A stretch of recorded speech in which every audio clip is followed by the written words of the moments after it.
말씀을 가지고 영광이요 평화로다 하는 제목으로 은혜를 나누고자 합니다. 우리가 성탄절이 되면 메리 크리스마스 그러잖아요. 예수님 오신 날을 축하합니다. 그런 뜻이거든요. 누가 누구한테 축하를 하느냐면 사람들에게 하는 말이에요. 우리가 하나님의 아들이 오셔서 구원받고 하나님의 자녀가 되고 천국 백성이 됐잖아요. 그러니까 서로를 축하하는 겁니다. 그래서 이 시간에 우리 서로를 한번 축하해 보도록 하겠습니다. 메리 크리스마스. 크게 옆 사람에게 시작. 메리 크리스마스.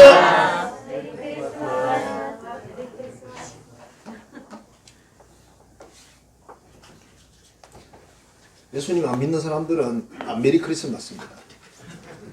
아무 관계가 없어요. 예수님 모시는 거와 상관이 없습니다. 1999년도입니다. 12월 31일에 우리나라 동아일보에 기록된 글인데 미국 시카고에서 일어났던 크리스마스의 기적이라는 그런 거를 그렇게 실었답니다.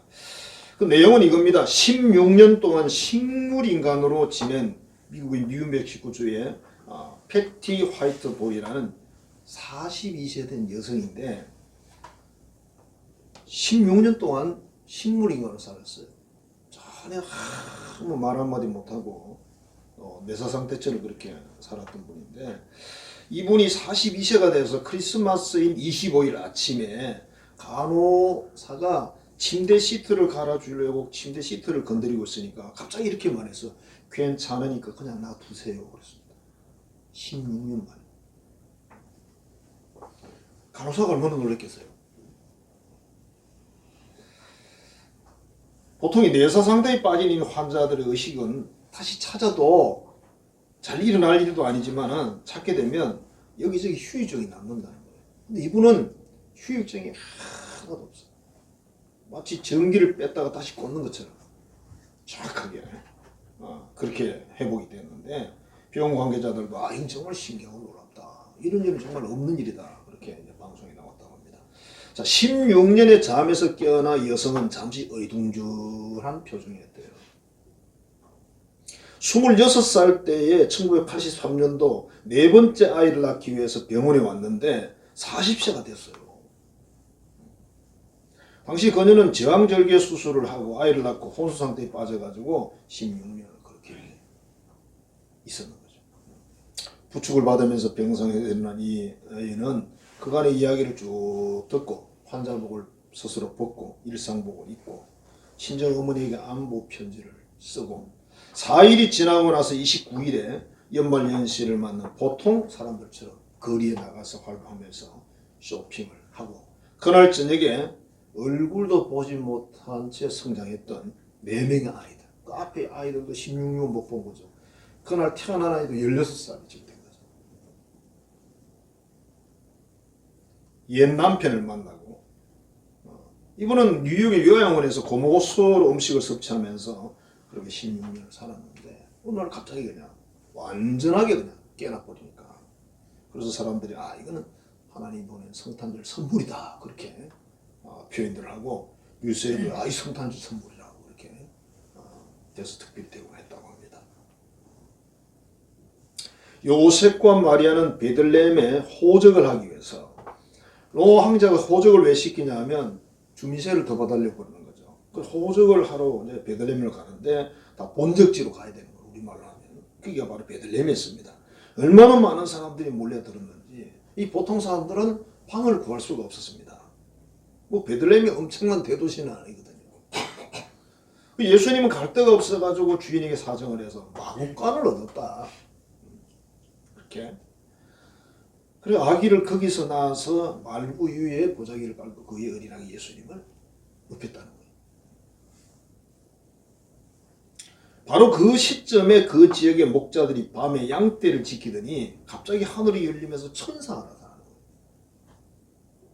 처음 보는 광경에서 너무 무서워가지고 벌벌 떨고 있습니다. 천사가 이렇게 말합니다. 무서워하지 말라. 보라 내가 온 백성에게 미칠 온 백성에게 임하는 그런 말이죠. 큰 기쁨의 좋은 소식을 너희에게 전한다. 다윗의 동네 베들레헴이죠. 너희를 위해서 구세주가 나셨다. 너희가 가서 강보에 아기를 싸는 보자기를 말하는 거예요. 쌓여서 구유 위에 놓인 아기를 보리니 그게 증거다. 그렇게 말했어요. 그리고 수많은 천군이 나타났다고 되어 있어요. 얼마나 무섭겠어요. 여러분 천사 한 명만 봐도 사람 벌벌 떨어요. 여러분 안 뜰 것 같죠? 천사가 나타났는데 다음 대학에 오셨어요. 그렇게 말할 수 있을 것 같아요. 당신 이름 천사죠? 그렇게 물어볼 수 있을 것 같아요. 왜 안 되지? 천군이라고 했습니다. 많은 천사들이 나타났다는 말이죠. 하늘의 군대. 그들이 하나님을 찬송하는데 지극히 높은 곳에서는 하나님께 영광이요 땅에서는 하나님이 기뻐하신 사람들 중에 평화로다. 이렇게 찬송을 불렀다. 그 사라지고 나서 목자들이 이제 가서 확인해보자 해서 찾아갑니다. 가서 보니 진짜 있거든. 그래서 거기 가서 경배를 하고 천사들이 전한 말을 다 이야기해 줍니다. 그러니까 거기 있는 사람들이 다 놀라는 거예요. 그런 일이 어떻게 있냐고. 이분이 그런 분이냐고. 여러분 아기는 아기지 뭐 아기가 뭐 무슨 뭐 표가 있겠어요. 이 목자들이 찬송하며 돌아갔다. 이걸 영광 돌리며 돌아가니라 그렇게 기록을 했습니다. 자, 하나님께서는 어떻게 이 가난한 요셉의 가정에 예수님을 보내셨는지, 그리고 또 가난한 그 목자들이 사장님이 아니에요, 여러분. 입당 받는 사람들입니다, 여러분. 목장 주인이 아니라 이 말이에요. 그 목자들이 먼저 그렇게 경배를 하도록 했을까? 물론 뭐 정확하게 알 수는 없지만 이 세상에 가난하고 정말 보잘것없는 사람들에게 천국과 영생을 주고 싶은 것이 하나님의 본 마음이 아닐까? 부자들을 빼놓냐고? 빼놓는 건 아닌데 힘들어요. 빼놓는 건 아닌데 힘들어요. 자, 그래서 하늘에서는 하나님께 영광이요 땅에서는 기뻐하심을 입은 사람들 중에 평화로다 그랬는데 하나님께 영광이란 무슨 뜻일까? 주기도에 이런 구절이 있죠. 뜻이 하늘에서 이루어진 것처럼 땅에서도 이루어지이다.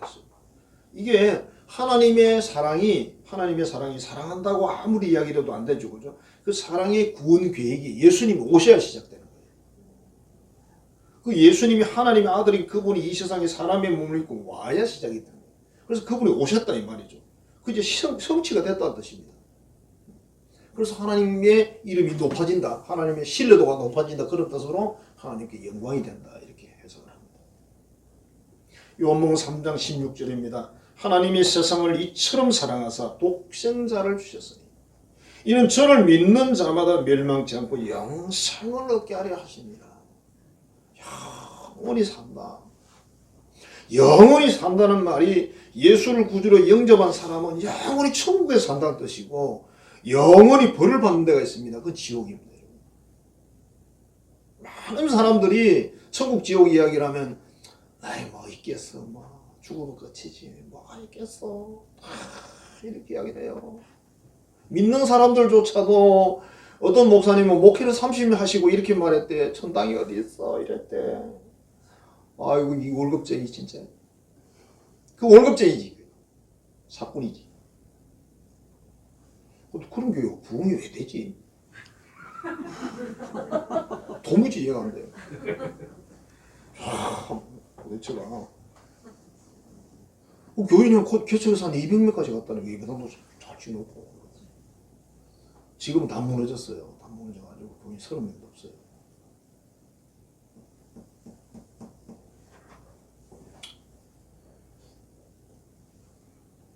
어떤 분은 예수님이 직접 지옥으로 가셔가지고 그분을 만나는 거예요. 만나는데 그분이 이렇게 말하는 거예요.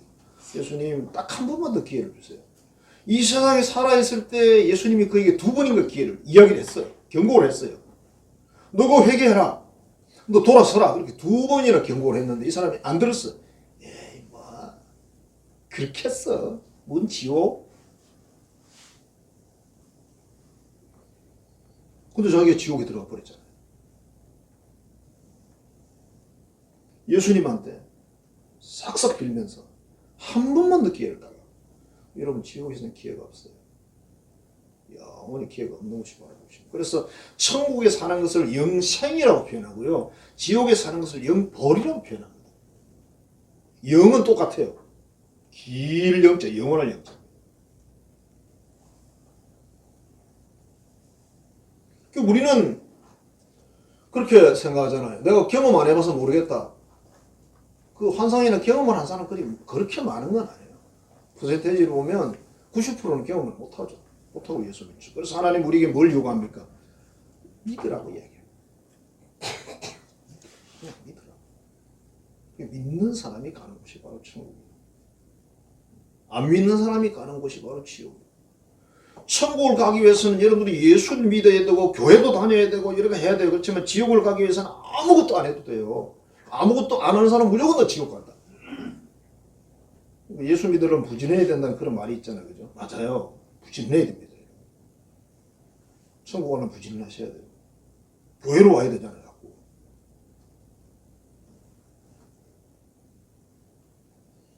자, 그렇게 귀하신 예수님이 이 세상에 오셨어요. 누구든지 저를 믿는 자마다 영생을 얻게 하려고 예수님이 오셨다는 거예요. 하나님이 그분을 보냈다는 거예요. 목자들이 예수님 보고 돌아가면서 막 찬송을 불렀어요. 그걸 영광 돌린다고 표현했습니다. 찬송이 뭐냐면 하나님 감사합니다 그런 말이에요. 하나님은 고마워요. 우리 구세주를 보내주셨군요. 우리 구세주 예수님 보내주셨네요. 너무 감사해요. 그렇게 말해요. 그게 여러분 찬송입니다. 그래서 우리 인생도 예수 믿는 우리들의 인생도 평생 그게 뭡니까? 하나님의 영광을 위해 살아라. 하나님의 영광을 위해 살아야 된다. 그래서 우리 요리문답 사람의 제일 드는 목적이 뭡니까? 그렇게 질문이 나가요. 대답이 이렇게 됐습니다. 하나님의 영광을 위해 살아야 됩니다. 그리고 그걸 영원히 즐거워하는 겁니다. 영광을 위해 사는데 힘들어 죽겠어 이게 아니고 너무 기쁩니다. 재밌습니다. 이렇게 말해요. 그렇게 사는 게 사람이 사는 목적이랍니다. 다른 목적이 있으면 좀 말해보세요. 당신 왜 삽니까? 그럼 얘는 무슨 목적으로 산다 그러실래요? 나 일하기 위해 삽니다. 나 놀기 위해 삽니다. 나 먹기 위해 삽니다. 뭐라고 하면 될까요? 정확하지 않아요. 2001년도에 미국의 USA라는 투데이 그런 집지에서 보도를 했는데 이렇게 보도했답니다. 1971년 겨울 외판원으로 외판을 하던 사람이 소속된 자기 그 회사가 파산이 돼버렸어요. 그러니까 이 사람이 며칠 사이에 그냥 알거지가 됐다고. 알거지가 됐다. 이름은 없어요. 잠잘 곳이 없어서 차 안에서 8일 동안 샤워잠을 자고 이 일을 굶고 나니까 배가 너무 고파서 무작정 식당을 들어갔대요. 그래서 밥 시켜서 밥 먹고 나서 연극을 했대. 지갑을 마치 잃어버린 것처럼. 이 주머니 저 주머니 막 이러고 있으니까 주인이 딱 보니 알겠잖아요.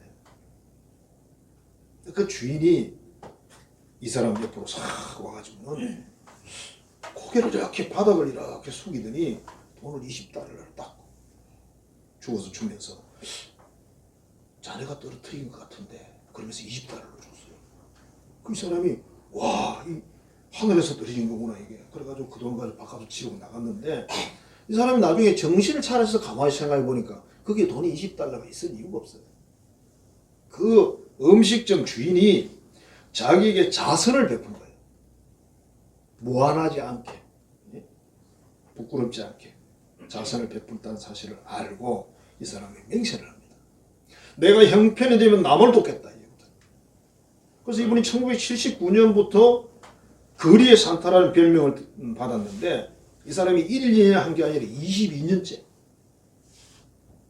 그래서 22년째 되던 그 해에는 2001년 그 해에는 5천만 원을 뉴욕과 캔사스 시티에 있는 불쌍한 사람을 자기가 직접 찾아가서 나눠주는 거예요. 그냥 어느 기관에 보내는 게 아니고 직접 거리를 자기가 돌아다니면서 그 뭐 노숙자나 없는 사람들 그 돈을 주는 거예요. 그게 1년에 5천만 원. 어마어마하죠. 여러분 1년에 5천만 원 모으기도 힘들어요. 이거를 매해 5천만 원 했는지는 뭐 모르겠지만 그렇지는 않겠죠. 그렇지만 22년 동안 해왔다는 거예요. 이 사람이 지금도 하고 있겠죠. 지금 모르겠습니다. 벌써 또 20년이 지났는데 2001년이니까. 이 사람은 그렇게 하는 이유가 22년 전 식당 주인이 자기에게 베푼 그 자선이 너무 감동적이어서 그래서 이 일을 한다는 거예요. 이유는 뭐냐? 은혜를 갚기 위해서. 은혜를 갚기 위해서. 자, 이 사람은 식당 주인이 자신에게 자선을 베푼 그 사실에 대해서 너무 감동을 받아가지고 그렇게 아마 평생을 그렇게 세상에 불쌍한 사람들을 돌봐주는, 돕는 그런 일을 하고 있는 거죠. 그렇다면 하나님의 아들인 이 예수님이 이 세상에 오셨는데 그 이유가 하나님이 우리 사회에 막힌 죄를 없애기 위해서 오셨다는 거예요. 그 영생을 주시려고 오셨다는 거예요. 그럼 이걸 우리가 받았는데, 그죠? 받았는데 정말 메리 크리스마스죠. 축하합니다. 예수님의 탄생을 축하합니다. 우리 믿는 사람들은 해당되는 이야기예요. 믿는 사람들에게는 예수님의 탄생을 축하합니다. 안 믿는 사람은 아무 의미가 없어요. 모르죠. 또 굳이 기관의 도움을 조금 받으면 조금 도움 되겠죠. 프랑스에 잔이라는 사람과 찰리라는 형제가 살았는데 잔이 동생입니다. 이 잔은 신앙이 좋아서 일생 동안 이런 주의를 가지고 살아요. 나는 하나님의 이름을 높이는 삶을 살겠다. 내 평생 동안. 하나님의 이름을 사람들이 칭찬하도록 하는 그런 삶을 살겠다. 그래서 오직 하나님의 영광을 위하여 나는 산다. 두 중을 불끈 쥐고 어릴 때도 그렇게 소리를 지르고 그렇게 했대요. 근데 그 형은 동생보다 무슨 일로 열등감이 좀 있어가지고 반대로 외쳤대요. 오직 이 세상의 영광을 위해서 나는 산다. 나는 오직 나를 위해 살 거야. 그랬대요. 세월이 흘러서 두 사람이 세상을 떠났습니다. 프랑스의 백과사전에 이름이 기록됐는데 두 사람 다 이름이 기록됐어요. 잔이라는 사람은 존 칼빈입니다. 27살에 기독교 강요라는 그 엄청난 책을 지었어요. 세계적인 명작이라고 그래요. 읽어보면 머리 아파요. 이게 6권인가 7권이 그렇거든요. 여러분 성경 읽는 것도 머리가 아픈데 그걸 성경을 가지고 이걸 썼단 말이에요. 근데 이 대작이래. 그래서 마음속으로 대작인 건 알겠는데 읽어보면 모르겠어요. 힘들어. 한국말로 번역해놨어요. 읽어도 모르겠어요. 힘들어요. 근데 이분이 프로테스탄트 우리 개신교의 아버지, 민주국가와 자유사회 건설에 큰 공헌을 한 사람. 여러분 자유민주주의는요 기독교에서 나온 거예요. 성경에서 나왔습니다. 여러분 존 칼빈이라는 사람이 지금 민주국가와 자유사회 건설에 큰 공헌을 한 사람이 이렇게 돼 있잖아요. 말 자체가 그 한 사람이 그만큼 위대한 겁니다. 백과사전에 그렇게 소개하는데 이 사람에 대해서 장장 3페이지를 하요. 3페이지. 존 칼빈에 대해서 3페이지. 엄청난 겁니다. 여러분. 근데 그 형 찰스는 딱 두 줄 있대. 두 줄. 딱 두 줄 이렇게 써있대. 요한 칼빈의 형제. 누구의 형님? 이게 썼고 그 다음에 부도덕한 삶으로 교회에서 치리당한 사람. 윤리도덕적으로 아무렇게 살아가지고 교회에서 쫓아내버렸어요. 너 교회 나오지 마. 출교당했어요. 여러분 한 부모의 자녀로 태어났습니다. 한 사람의 생의 목적은 내가 하나님의 이름을 높이는 삶을 살 거라 그랬더니 어마어마한 삶을 살았고 한 사람은 난 세상의 영광을 위해서 살 거야 그랬더니 완전히 이거는 뭐 그냥 뭡니까 그게 완전히 망한 인생을 살았습니다. 우리가 생각할 때는 하나님 위해서 살면 뭐 뾰족한 수가 있겠어. 자기를 위해 살아도 뾰족한 수가 없습니다. 이분이 하나님의 이름을 높여드리고 그분을 칭찬해드리고 그 일을 위해서 살겠다고 정말 노력을 했는데 결과는 자기 이름이 그렇게 높아졌잖아요. 자기 이름이 그렇게 하나님께 영광을 돌리고 지금도 끊임없이 존 칼빈을 사람들이 좋아하잖아요. 존경받잖아요.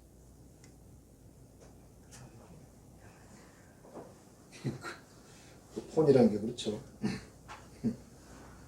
끌려고 그러면 안 꺼지더라고요. 요새 폰은 똑똑해 가지고 또 안 돼. 옛날 거는 멍청해서 되는데. 자, 그 다음에 땅의 평화는 그럼 뭘까? 하늘의 평화는 하나님이 이 세상 인생을 구원해서 천국으로 드리기 위해서 하나님의 아들을 세상에 보낸 그게 하나님의 영광이 하나님의 뜻이 이루어졌으니까. 하나님의 그 어떤 신뢰도가 높아졌으니까. 그런 뜻인데 땅의 평화는 뭡니까? 하나님께 인생의 화해입니다. 하나님과 우리가 원수가 됐대요. 왜? 죄 때문에. 죄 때문에 원수가 돼요. 그걸 누가 푸는 겁니까? 예수님이 십자가에 죽으셔가지고 예수님이 제사를 지내는데 희생 제물이 돼가지고 대신 제물에 대해서 우리 모든 죄를 없애서 하나님과 우리가 화해해야 부자지간에 회복되고 쉽게 말하면 그다음에 인생의 우리 삶에서는 주님이 우리에게 주신 이 인생의 삶에서 하나님 주신 평강을 누리는 거다. 마음의 편안함을 누리는 거다. 마가복음 4장에 보면 예수님이 하루 종일 전도를 하고 제자들이 이렇게 말합니다. 얘들아 우리 바다 건너편으로 가자. 배를 탑니다. 날이 저물었다 해서 밤이에요. 배를 타고 좀 잘 가는데 갑자기 막 광풍이 있는 거예요. 광풍이. 어마어마한 바람이 불고 파도가 일어나고 옛날에 돛담배 아닙니까? 이게 막 금방 넘어질 물이 계속 넘쳐들어오고 이 파도같이 물이 배 안으로 들어와요. 그래서 뭐 여러분 보셨는지 모르지만 바가지가 막 퍼내잖아요. 물을. 제자들이 너무 무서워가지고 제자들 중에 4명은 어부 출신이에요. 전문가들입니다. 근데 너무 무서워가지고 참다 보니까 예수님은 자고 있었다고 돼 있어요. 그럼 그 상황에 잠이 올까요? 그래서 나는 내 혼자 소설 쓰기로 예수님이 자는 척 했을 수도 있다. 제자들이 어떻게 해야 하나 시험하기 위해서. 얘네들이 믿나 안 믿나 내가 창조주인지 아닌지를 믿나 안 믿나 시험하기 위해서 주무셨을 거다. 여러분 못 잡니다. 그 상황은. 배가 찬찬하게 가도 자기 어려운데 이게 뒤집어지지 무슨 잠을 자요. 몸 붙이고 있는 것도 힘들어요. 굴러다녀 배 안에서. 제가 배를 좀 타봤다. 섬에서 목회를 했기 때문에 배를 한 7, 8개월 탔어요. 한 번 타면 4시간씩 왕복 8시간. 토요일날 4시간, 월요일날 4시간. 배 많이 탔습니다. 그러다 보니까.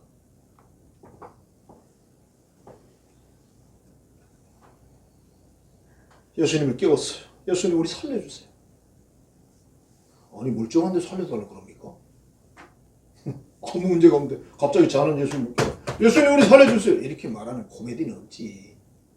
제자들이 죽을 것 같으니까 얼마나 높게 소리 가서 막 예수님 우리 살려주세요 그랬겠죠. 그러니까 예수님이 눈을 더 떠서 일어나시더니 참 엉뚱한 말씀을 하셨어요. 바람아 잠잠하라. 바다에 잠잠하라. 참 제자들이 놀라서 이렇게 말했어. 도대체 이분이 누구인데 바람과 바다가 명령에 복종하느냐. 하나님의 아들이라고 자기들이 입으로도 고백을 했겠죠. 근데 이분이 창조주잖아요, 여러분. 그러니까 우리가 그걸 믿을 수가 없는 거예요. 뭐 믿는 것도 어느 정도가 돼야 믿지. 차라리 삼국지에 적백대전을 믿는 게 낫지. 적백대전 아세요? 조조 100만 대군이 그냥 개박살 난 거. 그것도 100만 대군이란 말이 좀 뻥이 아닐까 이런 생각이 많이 들잖아요. 하긴 중국은 워낙 사람이 많아서 100만도 그리 많은 건 아닌데. 야, 이 상황이라는 거. 제자들이 막 충격받아. 이분이 도대체 누구냐. 그러니까 예수님 거기서 잠을 잤다는 이야기는 편하니까 잠자지 불안한데 잠자요? 여러분 불안하면 밤에 잠이 안 오잖아요. 이게 바로 평강이에요. 뭐 예수님이 하나님 아들이시니까 뭐 자신감으로는 뭐 문제가 없었겠지만 잠을 어찌됐든 잤다 그랬으니까. 찬송가 404장에 보면 이걸 배경으로 가사를 만드는데요. 4절에 이렇게 되어 있어요. 일평생 사는 동안에 괴로운 시련 많으나 주 예수 함께 계시니 평안해. 이렇게 되어 있어요. 평안해. 주 예수 그 하나님 아들 그분이 나를 보호하시는 것, 나와 동행하시는 걸 내가 믿으니 평안해 이 말이에요. 따라오면 안 되죠. 여러분 어부가 바다에 고기 잡으러 가는데 바다가 잔잔하겠어요 항상? 그럴 일은 없어요. 여러분. 바다가 얼마나 그게 변화무쌍한데 정말. 바다 날씨는 민물 날씨가 완전히 달라요. 제가 뭐 낚시를 좋아하다 보니까 뭐 자주는 못 나가도 자꾸 그걸 신경 쓰게 되거든요. 나갈 때 날씨 같은 거 다 보고 다 하고 나가거든요. 근데 가보면 또 아니야. 파도가 없다고 하는데 파도가 막 치고 이래요. 배 타고도 어쩌다 한 번씩 나가잖아요. 어우 멀미가요. 진짜.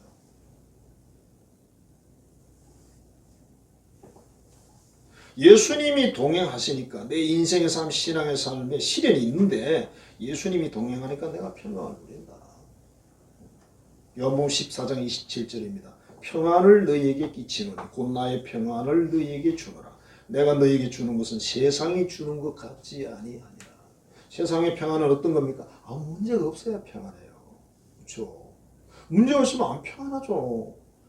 아무 문제가 없어야 마음이 평안합니다. 근데 예수님이 주시는 평안은 뭐다? 파도가 치고 그래도 예수님 자고 있잖아요. 그거예요. 풍랑이 일고 문제가 생기고 막 환란의 바람이 불고 뒤집어져도 평안한 거예요. 그러니까 이거 사람이 주는 거 아닙니다. 초대교회 성도들이 뭘 했어? 순교했잖아요. 거의 죽었습니다. 예수 믿는다고 막 십자가에 매달아 죽이고 불에 태워 죽이고 사자박 죽이고 온갖 방법으로 죽였잖아요. 초대교회는요, 예수 믿는다 그러면 죽을 각오를 해야 돼요. 그래서 이름이 순교자라는 뜻입니다. 신자 그러면 순교자 이런 뜻이에요. 초대교회. 지금 우리야 누가 죽이려고 해도 죽일 사람이 없지. 여러분 나가서 저 죽이라 그래봐. 시내 나가가지고 나 죽여! 그러면 좀 미쳤나. 지금 정신병원에 보내야 된다. 병원에 보내준다. 그죠? 근데 그 순교를 당하는 그분들이 불안하고 힘든 거는 맞겠지만 그들이 영적으로나 마음으로는 평안하니까 그거 한다. 내가 뭐 여기서 잠시 잠깐 보면 천국 갈 거니까. 우리 예수님 계신 곳으로 갈 거니까.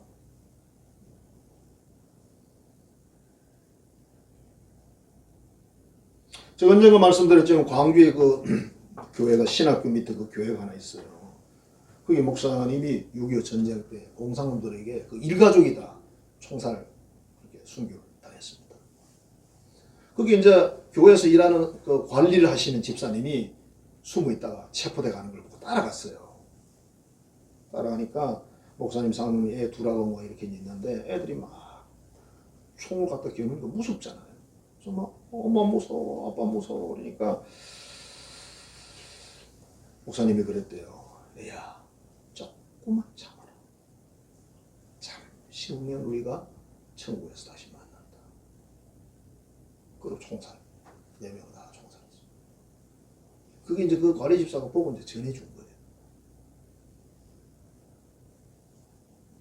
참 제가 그 얘기를 들으면서 그래 맞다.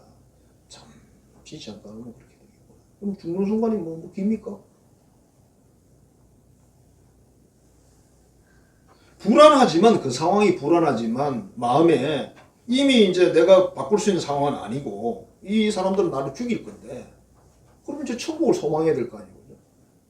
그러니까 오히려 마음이 편하지. 어차피 죽을 자리에 왔는데 뭐 불안하면 뭐래.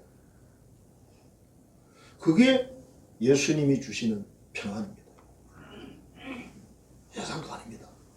우리 예수님을 믿는 사람들은 폭풍 몰아치고 그런 상황에서도 하나님이 나와 동행하고 하나님 나를 인도한다. 그걸 믿기 때문에 평안하는 거예요.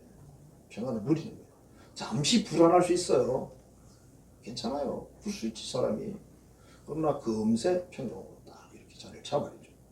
그게 오늘 본문에 말하는 땅에 있는 사람들의 평화다. 찬송가 408장 가사가 이렇게 되어 있어요. 나 어느 곳에 있든지 늘 마음이 편하다. 나 어느 곳에 있든지 늘 마음이 편하다. 왜 그럴까요? 주 예수 주신 평안함 늘 충만하도다 이렇게 되어 있어요. 예수님 나와 함께 하시니 예수님이 내 인생을 지금까지 이렇게 인도하시니 얼마나 편하다. 이처럼 이렇게 계속 인도해서 나를 나중에 천국까지 데려갈 거다. 그걸 믿으니까 편하지. 그거 안 믿으면 평안 없습니다. 저는 최근에도 그 어떤 과거에 꿨던 꿈들 중에 하나가 뭐 대단한 건 아니에요. 그냥 제가 꾼 꿈들 중에 그 재밌는 건 뭐냐면 과거에 꿈을 꿨는데 기억을 못해요. 근데 그날 이루어지잖아요. 그럼 그게 떠올라요. 아 이거 옛날에 내가 꿈을 꿨는데 그럼 제가 어떤 결론을 내리냐면 하나님이 여기까지 나를 인도하시고 있구나. 그걸 내가 생각합니다. 얼마나 여러분 든든한지 아세요? 위로가 되고 든든하죠. 아 이것도 여기까지 인도하셨구나.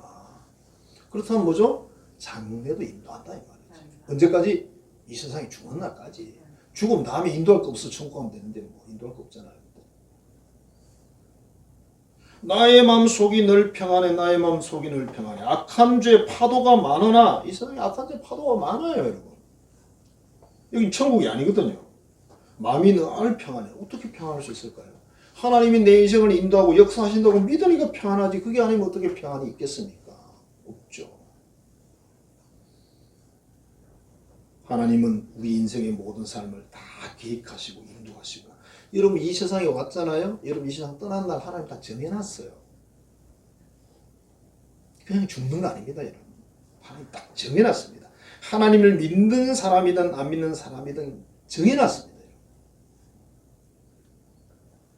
그럼 그냥 하나님의 계획 안에서 우리가 그냥 살면 되는 거예요. 내가 바꿀 수 있는 건 바꾸고, 내가 바꿀 수 있는 건 바꾸고. 찬송가 370장입니다. 주 안에 있는 나에게 딴 근심이 있으랴. 이 세상에 어떻게 우리가 걱정이 없겠어요. 그죠? 그러나 십자가 밑에 나아가 내 짐을 풀었네. 여러분 사람이 짐이 무거우면 어깨가 막 머리가 막 얼마나 터질 것 같습니다. 짐이 무거워지면. 그 짐을 어디로 가져오라고요? 십자가 밑으로 가져오래요. 이게 무슨 짐이든 간에. 그래서 예수님께 그 짐을 가져가서 내려놓고 맡기는 거죠. 주님 이 짐 맡아주세요. 어떻게 하시든지 주님 마음대로 하세요. 내 인생 맡겨드릴게요. 뭐 이러든지 저러든지 뭐 그냥 초가집이든 궁궐이든 뭐 그냥 알아서 보내세요. 제가 순종하겠습니다. 그게 십자가 밑에 가서 짐 맡기는 겁니다. 어마어마한 결단입니다. 뭐 옛날에 그런 웃기는 이야기 있잖아요. 우리나라 차가 없을 때 미군들이 찝차를 타고 다녔잖아요. 시골 할머니가 뭘 보통 이렇게 큰 머리 이고 가는 거 보니까 너무 불쌍하거든요. 근데 우리나라 어머니들은 이 목의 힘이 보통이 아니거든요. 제가요 다 봤어요. 물동이 그거요. 단지만 머리 위에 올려도 굉장히 무거워요. 그 물을 가득히 담아서 벌벌벌 떨면서 이렇게 올려요. 그 밑에다 뭘 받쳐. 경상도 말로 따베이라는 게 있어요. 따베이. 따베이를 딱 받쳐요. 그 들어오면서 딱 갖다 올려가지고. 이야, 그거로 끝나는 게 양손에 한쪽에 나물 들고 이쪽에 뭐 들고 머리 위에 이거 얹혀 있어요. 그 집에 가요. 깨는 사람 본 적이 없어요.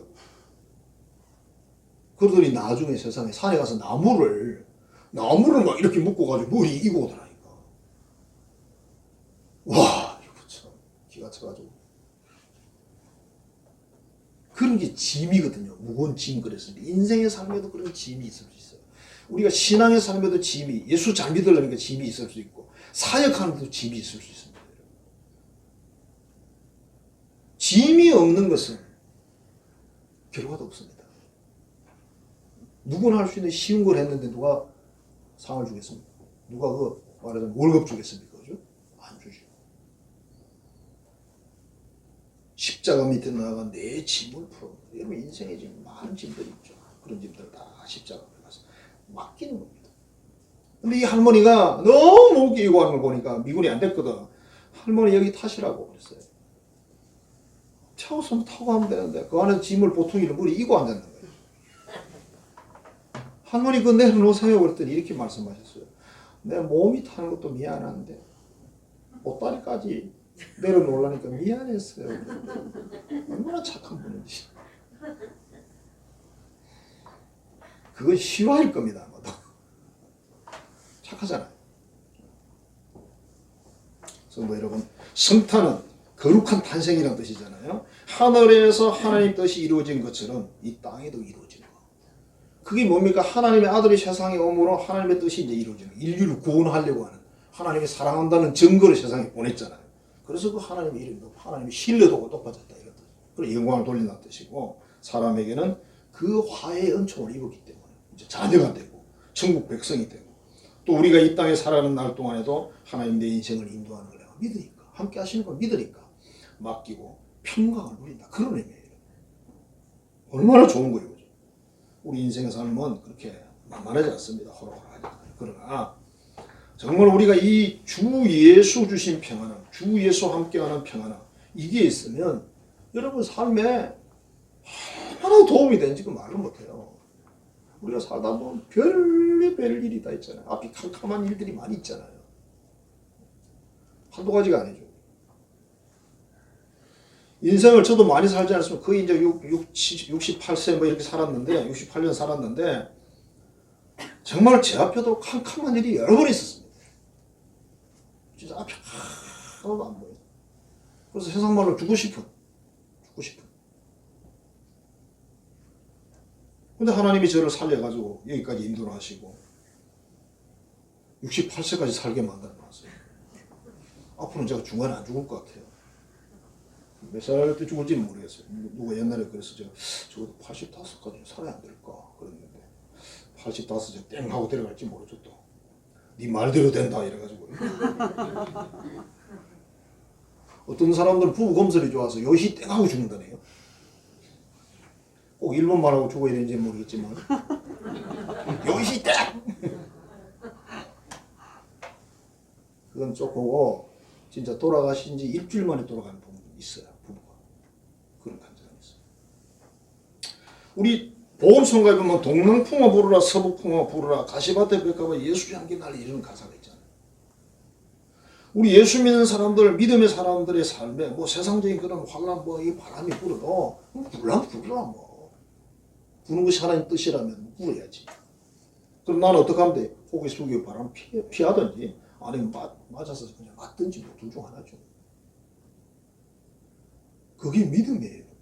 왜? 하나님이 내 인생을 이 땅의 모든 걸 다 주관하고 인도하시고 죽는 일과 인도를 천국까지 이끌어간다고 믿는다면 우리 앞에 놓여진 모든 그런 문제들이 그냥 온 건 아니죠. 그럼 우리는 어떻게 이겨내면 되는 거예요. 어떤 분이 그러잖아요. 예수 안 믿는 분이 그러잖아요. 우리 앞에 놓여진 모든 것을 이겨내라고 준 거다. 지라고 준 건 하나도 없대요. 지면 안 되죠. 반드시 이겨야 됩니다, 여러분. 상황이라는 거는 이겨내야 되지. 지라고 준 건 하나도 없어요. 지면 큰일 나요. 지면 여러분 손해를 많이 보십니다. 우리 어릴 때는 그냥 이긴 놈 상 주고 진 놈 뿔 뺀다 그랬는데